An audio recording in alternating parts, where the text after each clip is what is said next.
Okay, अब हम लोग पाइथन में अगला टॉपिक लेंगे। लूपिंग चल रही है। लूपिंग में हम लोगों ने अभी अभी व्हाइल लूप को फिनिश किया। अब अगला लूप जो हम लोग पढ़ने जा रहे हैं उस लूप का नाम है फॉर लूप। ये बहुत हेल्पफुल होगा, इससे बहुत सारे इजी लूपिंग हो जाएगी आगे चलकर। अभी आप लोग लिस्ट ट्यूपल जो अगला टॉपिक होगा जिसमें आपको लिस्ट पढ़ना है, ट्यूपल पढ़ना है, यहाँ तक कि आप लोगों का डिक्शनरी सेट स्ट्रिंग सभी में काम आएगा। ये जो फॉर कीवर्ड, फॉर एक कीवर्ड है जो इसमें आप लगाएंगे और जिसकी मदद से आप लोग लूपिंग करेंगे, और ये आपको हर सॉफ्टवेयर हर प्रोग्रामिंग में मिलना ही मिलता है। तो चलिए देखते हैं कैसे लूपिंग करते हैं। व्हाइल की लूपिंग आपको क्लियर हो गई। तो आपके लिए मैंने एक सिंपल सा एक लूपिंग का प्रोग्राम यहाँ पे जनरेट कर दिया है। आपको लिखना इस तरीके से, पहले फॉर, जैसे आपने पिछली बार व्हाइल लिखते थे, आई की वैल्यू पहले डिफाइन करते थे, वैसे ही इसमें आई का लूप बन रहा है। इन रेंज लिखा जाता है और कहां से लूप शुरू होगा कहां तक चलेगा ये बताना पड़ता है। तो यहाँ पे लिखा है 1 से लेके 8 तक। इसका मतलब है लूप जो है 1 से चालू होगा, पहली वैल्यू आई की 1 होगी, उसके बाद 2 3 4 5 6 7 तक जाएगा। लास्ट वैल्यू ये नहीं पढ़ता, उसको छोड़ देता है और उसके बाद प्रोग्राम नीचे आएगा। ठीक, तो 1 से 7 तक प्रिंट होगा, लेगा वो 8 तक। प्रिंट करो आई, यानी कि प्रिंट करो आई का मतलब पहली बार आई की वैल्यू 1 हुई, प्रोग्राम आएगा 1 प्रिंट करेगा, फिर ऊपर जाएगा 2 3 4 5 6 7। और लीजिए मैंने इसका आउटपुट निकाला, तो ये आपका प्रिंट हो गया 1 से लेकर 7 तक। सिंपल सा प्रिंट आउट है। ठीक है, अब इसी को थोड़ा उल्टा कर देते हैं। यहां मैं लिख देता हूं 8, यहां लिख देता हूं 0 और यहां लिख देता हूं -1। ये शो करता है कि अब इस बार डिक्रीमेंट है। अगर आप ये 1, जैसे पहली बार में हम लोगों ने कुछ लिखा नहीं था, तो 1 इंक्रीमेंट में ना लिखें तो कोई दिक्कत नहीं है, लेकिन डिक्रीमेंट में आपको नेगेटिव करके लिखना पड़ता है। तो देखिए इसको जब मैं चलाऊंगा तो 8 से शुरू होगा, 1 तक जाएगा क्योंकि 0 नहीं पड़ता। क्लियर हो गया? तो इस तरीके से आप लोगों के ये प्रोग्राम्स बनेंगे फॉर वाले से। अब इसको हम लोग थोड़ा सा और अच्छे से कर लेते हैं, कुछ क्वेश्चन सॉल्व कर लेते हैं। जैसे कि आपका पहला बताना है टेबल ऑफ 2, जैसा हम लोगों ने उस वाले प्रोग्राम में किया था वैसे ही इस वाले में भी शुरू करते हैं टेबल ऑफ 2। तो थोड़ा दिमाग लगाइए, 1 से लेकर हम लोग 11 तक लिख रहे हैं क्योंकि टेबल ऑफ 2 10 तक का चाहिए हमें, 1 2 3 4। बताइए इसमें क्या किया जाए, कोई बच्चा बताएगा कि 2 का टेबल निकल कर आ जाए इजीली? हाथ रेस करिए। हाँ निशा बताइए। सर आई इंटू 2 कर देंगे तो हो जाएगा। बिल्कुल सही है, सिंपल सा है प्रोग्राम। आई इंटू 2 कर दिया और हम लोगों ने यहाँ पे रन कराया, तो देखिए 2 का टेबल यहाँ एग्जीक्यूट कर गया। ठीक, अब चलिए आप लोग बताने वाले हैं इनमें से कोई table of N, N numbers का टेबल निकालना है। अंकित, अंकित बताए। Sir n equal to I N T input, फिर उसके बाद ब्रैकेट में enter the value of n, फिर उसके बाद यहाँ पे i की जगह पे n को कर देंगे। उसके बाद यहाँ पे जहाँ 2 लिखे हैं मतलब मल्टीप्लाई 2 से किए हैं वहाँ पे n को कर देंगे। चलिए पहले यूजर से एन की वैल्यू ले लेते हैं, एंटर नंबर या एंटर एनी वैल्यू। तो इससे यूजर ने एन की वैल्यू दे दी हमें, और यहाँ पर एन की वैल्यू जो भी देगा उसको आई के साथ मल्टीप्लाई कर देगा। मल्टीप्लाई कर देंगे। अब हम इसको रन कराते हैं, रन कराते ही हमसे बोल रहा है कि enter the value of N. तो हमने enter the value of N में जाके लिख दिया, मान लीजिए 6। तो देखिए 6 का टेबल प्रिंट हो गया। ठीक, चलिए इसको थोड़ा और अपग्रेड करते हैं बच्चों, और मेरे को आप लोगों में से बताने वाले हैं कि हम चाहते हैं बकायदा यहाँ लिख कर आए 6 multiply 1 equal to 6, 6 multiply 2 equal to 12, इस तरीके से लिख कर आए। सोचिए इसमें क्या चेंज किया जाए कि बकायदा टेबल फॉर्मेट में लिख कर आए 6 1 जा 6 6 2 जा 12, इस तरीके से जो भी वैल्यू हम लोग देंगे। कोई बता सकता है?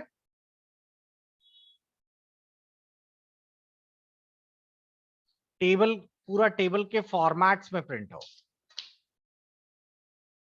ओके, अतुल, अतुल बताइए। सर इसमें प्रिंट स्टेटमेंट को sir inside double inverted comma लिख देंगे 6। नहीं, हमें 6 नहीं चाहिए, एन का चाहिए ना, टेबल एन का प्रिंट होगा। तो वैसे जैसे आपने अभी दिखाया 6x1 लिखा हो ऐसे? नहीं नहीं, हाँ लिखना वैसे ही है, लेकिन एन का, अगर मैं डबल इन्वर्टेड कॉमा में 6 लिख दूंगा तो 6 तो कांस्टेंट हो जाएगा। अच्छा सर, एन का पूछा आपने। तो मैं यहाँ n लिख देता हूँ, फिर बताइए। सर एन एस्टरिक्स n प्लस 1, नहीं सर 1 n ही होगा उसमें।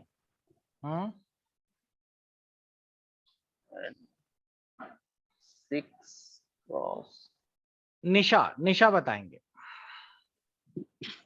सर n कॉमा एक्सट्रिक्स कॉमा, सही है वहां तक। उसके बाद i कॉमा में i, इन्वर्टेड कॉमा में सर i नहीं सही है। उसके बाद इक्वल का साइन इन्वर्टेड कॉमा में, सिंगल इन्वर्टेड कॉमा में। ठीक है, उसके बाद n इंटू आई। ठीक है। तो ये एस्ट्रिक क्यों नहीं तुम लोगों ने, ये भी तो कांस्टेंट ही है। हाँ सर, ये ये भी भी तो, सिंगल इन्वर्टेड है हाँ सर। सिंगल कर लीजिए, डबल कर लीजिए, कोई दिक्कत नहीं है। अब मैं इसको रन कराता हूँ। अब मैंने यहाँ पे दे दिया 5, तो देखिए 5 का टेबल पूरा ऐसा प्रिंट हो गया। क्लियर? तो इस तरीके से आप लोग यूज कर पाएंगे। तो बहुत ही सिंपल है, हम लोगों ने n की वैल्यू यूजर से ली, और देखिए यहाँ पर n ही पहले प्रिंट होगा। तो यहां से यहां तक ये आपको दिख रहा है, ये n प्रिंट हो रहा है। फिर ये कांस्टेंट बना दिया हमने, तो ये सब जगह कांस्टेंट प्रिंट हो रहा है। फिर i की वैल्यू, क्योंकि i फॉर का लूप है, तो i की वैल्यू हर बार बढ़ती चली जाएगी। और उसके बाद i इंटू n प्रिंट होता चला जा रहा है, इक्वल टू भी कांस्टेंट बना दिया है। तो ये आपका टेबल ऑफ n प्रिंट हो गया इस तरीके से। क्लियर? और बाकी तो इसी से जुड़े हुए कई सारे आप लोग करेंगे। इसमें भी बच्चों वो काम जो मैंने आपको बताया था, ब्रेक और कंटिन्यू, इस पर भी वैसे ही काम करेगा। इसमें कोई डिफरेंस नहीं आएगा, बिल्कुल सेम वैसे ही यूज कर पाए। बस थोड़ा सा मैं इसमें एक दो चीजें और बता देता हूं। अगर मैं यहाँ पे लिख देता हूं, मान लीजिए 2,11,2, तो जिन लोगों ने अगले वीडियोस देख रखे हैं, तो कोई बता सकता है कि अगर मैं इसका प्रिंट निकालूं तो क्या निकल कर आएगा?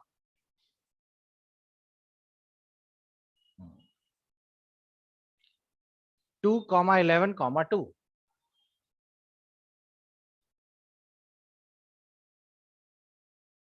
हाँ जी अंकित।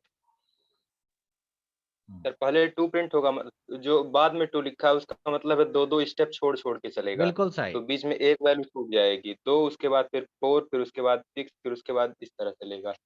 हाँ, ये इनिशियल वैल्यू है, ये एंड वैल्यू है, और ये इंक्रीमेंट कहलाता है। इसका मतलब है हाँ कि अगर मैं इसको रन कराऊंगा तो आपकी स्क्रीन पर देखिए, जो भी रन कराएंगे पहले 2 प्रिंट होगा, फिर 4 आएगा, फिर 6, एक एक वैल्यू छोड़ छोड़ के प्रिंट कर रहा है। तो ये आपका इंक्रीमेंट कहलाता है। तो आप इस तरीके से लिख सकते हैं। क्लियर हो गया? अब मैं एक और अच्छी चीज आपको दिखाने जा रहा हूं, और वो है नेस्टेड फॉर कैसे काम करता है। नेस्टेड फॉर का मतलब है फॉर की कई वैल्यूज आपको, यानी फॉर के अंदर एक और फॉर मैं यहां पर लेने जा रहा हूं इस तरीके से। फॉर के अंदर फॉर आई, और यहां पर आप फॉर जे है, एक लूप के अंदर एक और लूप, इस तरीके से। क्लियर? और अब ये जो प्रिंट है, ये आप लोगों का जे का है। अब अगर आप गौर से देखें तो एक बड़ा लूप है आई, इसकी ये पार्ट है, यानी आई की एक वैल्यू के लिए जे की सारी वैल्यूज चलेगी। दोनों लूप 1 से 3 तक जाने वाले। जे की फिर अगली वैल्यूज के लिए आप लोगों का प्रिंट होगा पूरे जो भी जे है। तो इसको एग्जीक्यूट कैसे कराया जाए, उसके लिए बहुत आसान है। आप लोग आई लिखिए, यहां जे लिखिए, ठीक, और यहां आउटपुट लिख लीजिए। तो सबसे पहले आई की फर्स्ट वैल्यू, ठीक है, पहले मैं इसका आउटपुट दिखा देता हूं तो आपको समझ आएगा कि ये क्यों निकल कर आ रहा है ऐसा आउटपुट। तो देखिए मैंने यहां पर आउटपुट दिखाया, तो आपकी स्क्रीन पर लिख कर आ रहा है 1 2 3 1 2 3 1 2 3। अब चलिए देखते हैं ये कैसे 1 2 3 1 2 3 प्रिंट हो रहा है। आप लोग भी बताएंगे। सबसे पहले आई की वैल्यू 1, तो आई की वैल्यू 1 के लिए जे की कितनी वैल्यूज चलेंगी, बताइए जल्दी से। 3 चलेंगी। जे की वैल्यू 1 2 और 3, प्रिंट करना है जे, तो 1 2 3 प्रिंट हो गया। अब आई की वैल्यू 2 हो गई, अगला लूप चला, जे दोबारा फ्रेश हो गया, जे के लिए नया लूप हो गया शुरू, और फिर उसको मिलेगा 1 2 3। तो आउटपुट 1 2 3 आएगा। और फिर आई की वैल्यू तीसरा लूप चलेगा, जे फिर से फ्रेश हो गया और आपकी ये वैल्यूज प्रिंट हो जाएंगी। तो आपने देखा 1 2 3 1 2 3 1 2 3 क्यों प्रिंट हुआ। ये समझ आया सभी को नेस्टेड फॉर्म में? जल्दी से मेरे को बताइए, क्या बच्चों ये आप लोगों को समझ आ गया? Yes sir. यस सर अगर आई को प्रिंट कराएंगे तो क्या आउटपुट आएगा? हाँ, वो भी हम बढ़ रहे हैं। ये अगर आपको क्लियर हो गया है तो अब आप मेरे को बताने वाले हैं आई को अगर मैं प्रिंट कराऊंगा तो अब आप लोगों का क्या होगा, जल्दी से बताइए। 1 1 को 3 बार प्रिंट करेगा क्या? एक एक बार 1 2 3 बताइए भाई, ये तो वही रहेगा, आई की वैल्यू 1, जे की वैल्यू 1 1 को 2 3 3। टाइम्स प्रिंट करेगा क्या? 1 को 3 टाइम्स, 2 को 3 टाइम्स, 3 को ऐसे कुछ? बिल्कुल ऐसा ही होना चाहिए। देखिए आई की वैल्यू तो 1 है, जे की वैल्यू 1 2 3 और प्रिंट करो आई, तो 3 बार के लूप में आई तो वही रह गया ना, आई थोड़ी बढ़ा। प्रोग्राम ऊपर गया, आई की वैल्यू 2 हो गई, जे 1 2 3, लेकिन प्रिंट करो आई तो प्रिंट तो जे ही करेगा, और सॉरी आई ही करेगा। इसका आउटपुट ये होगा। क्लियर? चलिए देख लेते हैं आउटपुट। और देखिए मैंने इसको रन कराया तो 1 2 3 1 2 3 ऐसा प्रिंट हो गया। क्लियर? इसमें एक कमांड और होता है एंड इक्वल टू ये, और अब अगर मैं रन कराता हूं तो आप देखेंगे अब रन कराने में आप लोगों का आउटपुट जो है वो असेंडिंग ऑर्डर में, मतलब एक के नीचे ना आते हुए इस तरीके से आ रहा है। क्लियर हुआ? तो मैंने इसमें एक छोटा सा स्टेटमेंट और ऐड कर दिया, क्योंकि अभी आप देख रहे थे एंटर करते ही लाइन चेंज हो जाती है। तो यहाँ पे अगर आप ये स्टेटमेंट ऐड कर देंगे तो आपके आउटपुट में लाइन नहीं चेंज होगी, ये इस तरीके से प्रिंट कर जाएगा। सिंपल है। अब मैं थोड़ा सा चेंज करने जा रहा हूं, आप लोग ध्यान से देखिएगा। मैंने चेंज में ये कर दिया कि यहाँ पे प्रिंट कर दे स्टार, ठीक, और उसके बाद इधर पे कर दिया प्रिंट, और इसे कहते हैं लाइन चेंज। ये लाइन चेंज करने के लिए बस सीधा सिंपल सा लाइन चेंज हो जाएगा। अब मैं इसको एग्जीक्यूट करा रहा हूं, और एग्जीक्यूट करने के बाद आप लोगों को दिखाई देगा कि ये इस तरीके से प्रिंट हो रहा है। 1 स्टार, 2 स्टार, 3 स्टार, जैसे 1 1 1 3 बार प्रिंट हुआ, 2 2 2 3 3 3, अब उसकी जगह स्टार प्रिंट होने लगे, 1 2 3 या 1 1 1 1 2 3 1 2 3 1 2 3, ऐसे स्टार प्रिंट हो रहे हैं। अगर आपको इसको लेडर फॉर्मेट में चाहिए, जो कि क्वेश्चंस में कई बार पूछे गए हैं, तो हमें थोड़ा सा बदलाव करना पड़ेगा। बदलाव ये करना पड़ेगा कि हमारी जो वैल्यूज है वो शुरू हो 1 से लेकर और कहां तक जाए, आई तक जाए, और अब हमारा प्रोग्राम एग्जीक्यूट होगा। अब देखिए इसमें क्या बदलाव होगा। अब मैं जब प्रिंट कराऊंगा तो आपको दिखाई दे रहा है 1, इसके बाद 2 स्टार, फिर 3 स्टार, इस तरीके से ये प्रोग्राम एग्जीक्यूट कर रहा है। इसको आप लोगों ने कई बुक्स में भी देखा होगा कि आपकी कई बुक्स में इस तरह का लेडर फॉर्मेट में आउटपुट रहता है। थोड़ा सा हम लूपिंग बढ़ा लेते हैं इसको, मैं यहाँ पे फॉर अगर कुछ ना लिखूं तो 0 से कंसीडर करेगा वो, ठीक है। और अब मैं इसको प्रोग्राम को रन कराऊंगा तो पहली वैल्यू 0 से रन करेगा, और 0 से रन करने के बाद 0, फिर 1 2 3 4, 5 तो जाएगा ही नहीं क्योंकि 5 तक है। ये प्रोग्राम कैसे काम कर रहा है इसको भी ध्यान से देख लीजिएगा। सबसे पहले आई की वैल्यू है सबसे पहली बार 0, जे की वैल्यू भी आई तक है, जे की वैल्यू कहां तक है, रेंज 1 से लेके या 0 से 0 तक ही जाएगा। एक ही लूप हुआ तो प्रिंट करो एक लूप, तो अगर जब मैं इसको रन कराऊंगा तो एक ही बार प्रिंट होगा क्योंकि एक ही तक गया। फिर प्रोग्राम ऊपर गया, आई की वैल्यू हो गई 1, तो 2 बार प्रोग्राम चलेगा, 0 1 2 बार हो गया। फिर ऊपर गया 3 1 2 तक जाएगा, फिर गया 4 1 2 3 तक जाएगा, फिर 1 2 4 तक, 5 तक नहीं जाएगा क्योंकि लास्ट नंबर लेता नहीं। तो आपका प्रोग्राम का आउटपुट कुछ ऐसा आएगा। इसी में थोड़ा बदलाव करिए और मेरे को इसे उल्टे क्रम में बनाकर दिखाइए, जैसे 4 फिर 3 फिर 2 और फिर 1, ऐसा है। जरा दिमाग लगाइए और बताइए इसमें ऐसा क्या चेंज किया जाए कि आपका ये जो स्टार पैटर्न है, ये स्टार पैटर्न बड़े से छोटे क्रम में आ जाए। सुविधा के लिए आपको मैं यहां 1 से लेकर 5 लिख देता हूं।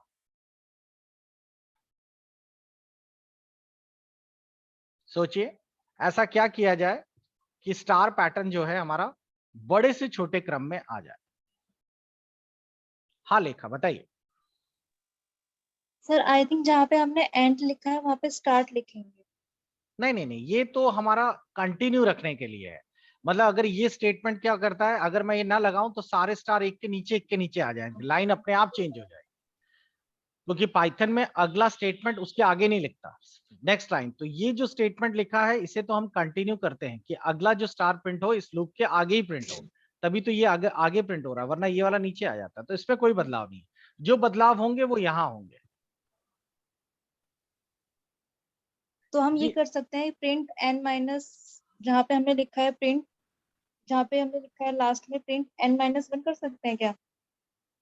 नहीं, ऐसा भी नहीं होगा। अतुल बताइए कुछ।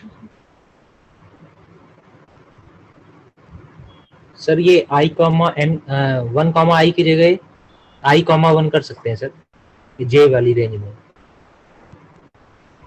i कॉमा 1 करेंगे तो पहले वन, हाँ नेगेटिव हो जाएगा, उससे कोई फर्क नहीं पड़ेगा। देखिए सबसे पहले उसके लिए ऊपर भी 5 कॉमा 1।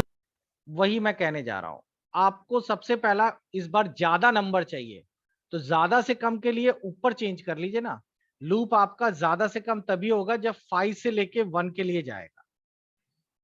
तो अब देखिए पहले i की वैल्यू इस बार 1 नहीं है, इस बार 5 की वैल्यू कितनी है, 5 है। अब j की वैल्यू कहां से कहां तक चलेगी, 1 से लेके 5 तक चलेगी, यानी 1 से लेके 4 तक हुई। और अब इस बार अगर आप इसको आउटपुट निकालेंगे तो आपका देखिए आउटपुट ऐसा आएगा, ये रहा, यही तो हमें चाहिए था। तो अब हमारा प्रोग्राम में i की वैल्यू 5 से शुरू होगी, j की वैल्यू 1 से लेके आई यानी 1 से लेके 4, और ये आ गया 4, ऊपर गया, लाइन चेंज हुई, लाइन चेंज का मतलब प्रोग्राम नीचे आया। अब आपकी i की वैल्यू 4 हुई, तो 1 से लेके 3 तक, 1 से लेके 3 तक, 1 से लेके 2 तक, और 1 से लेके 1 तक। लीजिए हो गया सारा प्रोग्राम। तो ये आप लोगों का कहलाएगा स्टार लूपिंग। तो बच्चों आप लोगों को जो इंस्टीट्यूशन वाला जो नोट्स प्रोवाइड किए गए हैं, मैं आप सभी को सजेस्ट करूंगा उस नोट्स को एक बार जरूर नीचे तक देख लीजिएगा। कौन से वाले, आप लोगों को स्टार पैटर्न के अलग से डिफरेंट टाइप के, ये देखिए 26 नंबर का स्टार पैटर्न वाला वीडियो है, यहां तक आप जरूर फिनिश कर लीजिएगा आज, क्योंकि नेक्स्ट क्लास में हम लोग बात करेंगे फंक्शंस को क्या होते हैं, और ये भी बहुत इंपॉर्टेंट है। तो आपको व्हाइल और फॉर दोनों लूप अच्छे से फिनिश कर लेने हैं। फिर बीच में ये जो टॉपिक्स बचे हैं, ट्रिपल लिस्ट, ये छोटे छोटे हैं, इनको हम लोग बीच बीच में कवर करेंगे। किसी के कुछ डाउट हो तो जरूर अपने डाउट को लेकर आए।